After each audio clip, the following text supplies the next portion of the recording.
Hello everybody, and it's now time for a video game review. I know I haven't done one in a little while. I've been busy with other things, as you can tell. My wall is blank right now. I'm going to be making shelves, so pretty soon you'll be seeing my video game collection back there. Um, that'll be probably in production tomorrow after my pickup video.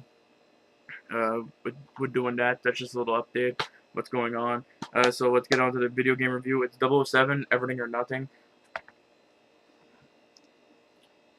I really enjoyed this game. I was actually surprised because usually James Bond games, I remember playing them when I was younger, didn't appeal to me too much. Like, everybody loved GoldenEye. GoldenEye was a good game, don't get me wrong on that. It's just, I wasn't really into the first-person shooters at the time. I was more into platforming games and everything like that. Now, as a big-time gamer, I appreciate these games, even appreciate these games more. But this one here was like non-stop action. I couldn't believe it.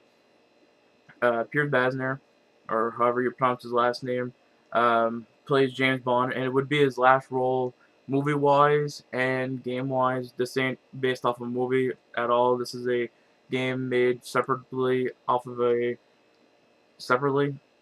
If they would have made this into a movie, I probably would have liked this movie of James Bond. Um, it would be the last one to have its own unique title until Bloodstone. Yeah, Bloodstone, I think it's called, for the 360. I bought it now recently.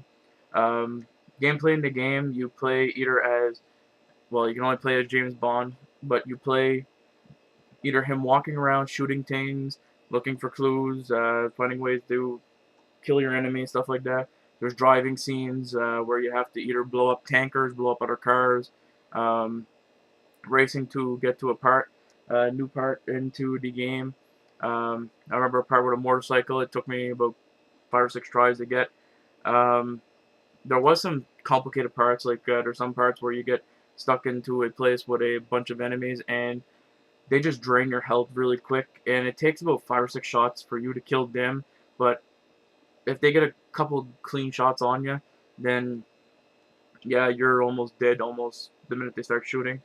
Uh, there was some unique things into it, like skydiving scenes, stuff like that. It made it worthwhile. The best part was like when you're falling down the cliff and um, you keep hitting things and it's draining your energy. I used to do that just for fun, just so I can say I beat up James Bond. But yeah, this game, don't turn it down. If you haven't played it, I would recommend going to get it. It is worth its money. When Metal Jesus Rock said that this was one of his favorite games, I was like, a James Bond game, like, come on. But the minute I started playing it, I couldn't put it down. Like, I know it doesn't take very long to beat, and there is like I said, complicated parts into it, well, difficult parts into it. Wish I had some gameplay to show you, like it would take up this space right here. And talking about that, I am getting a capture card. A capture card is on its way. I just have to do a couple more reviews because I've been backtracked right now with game reviews. So I have about 5 games to review, so I might pop out a couple this week and get it over with. There was online play onto this. There was multiplayer. Multiplayer, the only thing that I didn't like, they took out the death matches into this, which in James Bond world is like the main thing for a multiplayer. Actually, for any first-person shooter, multiplayer would be like the top thing into it. Um, Instead, they put a co-op mode where you play through the game in co-op or play through missions on co-op, which was pretty unique for its time because they didn't have those types of things, because this game came out in February of 2014 and it was produced by EA Games. Um, so they were just probably trying new things. Um, and also Shannon Elizabeth plays the female character into the game, which is her, uh, which you do have to save in Bond type way. Uh, But yeah, that's as much as I can say about the game. Gameplay is pretty cool.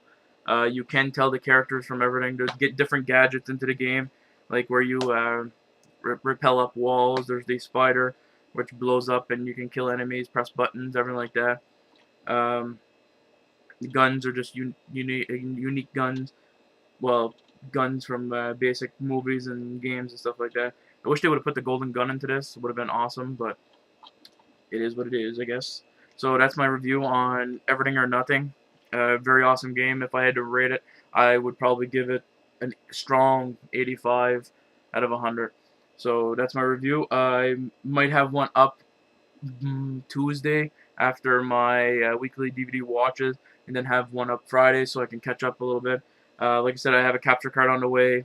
Uh, that's why I'm not going to do any more retro game reviews until my capture card is here. That's why Batman hasn't come up yet. I'm going to do some gameplay, and then if I want to talk about a certain part, I'm going to add it in. Do some little bit of editing and everything like that. Get myself going a little bit more. Stay tuned for my weekly pickups. And remember to keep gaming. And if you have any questions, anything like that, please don't hesitate to ask. I'm always up for a good question, good chat, anything like that. So, you all take her easy.